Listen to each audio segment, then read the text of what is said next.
Irritable bowel syndrome is a chronic condition that affects the lives of millions of Canadians. Joining us to explain what it is registered dietitian Nishta Saxena. Good to have you with us. Great to be here, Anne-Marie. So for anybody who doesn't know, what is IBS and what symptoms are associated with it? So as you mentioned, IBS is a chronic condition, and we want to be clear, it's irritable bowel syndrome. It's not actually a disease. People who suffer with IBS will have chronic symptoms of extreme gas, they can have bloating, they can have cramping, and a really distinguishing feature here is pain. People with IBS have pain. And this isn't something like, the pain you might have after eating a plate of Super Bowl nachos. This is a chronic condition that people are unfortunately having to live with daily. And is it triggered by food, Nisha? That's a great question. In fact, it is not triggered by food. So food is definitely an important piece here. People who have irritable bowel syndrome are often affected by what we're going to talk about next, FODMAPs. But it doesn't mean that the FODMAPs or foods cause IBS. In fact, it's a multifactorial issue. Oftentimes, IBS needs connections to things like mental health, stress, for some people, supplements and medication. So it's not just about food. How prevalent is it in Canada, or is it just we feel like we're hearing about it more because it's a popular topic right now?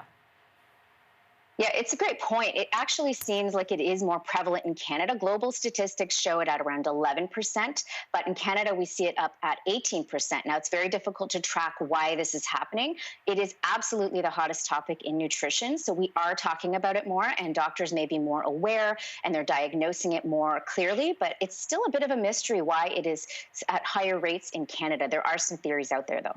All right, what happens after you receive a diagnosis for IBS? What does that mean for your lifestyle? What do you have to change?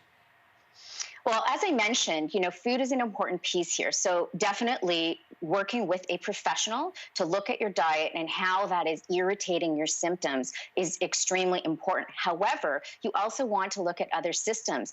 We have a full nervous system in our bowel that is connected with an axis to our brain. So our mental health is extremely connected to IBS. In fact, current guidelines recommend looking at mental health first as a trigger for IBS. You also want to make sure that you're using an elimination and diet planning, and this is very complicated. You need to work with a professional, and as I mentioned, sometimes you may require supplements and in some cases medication. So there's many things you need to look at together once you have a clear diagnosis. I'm always fascinated looking into the science between your gut and your brain. It is an incredible field and so telling.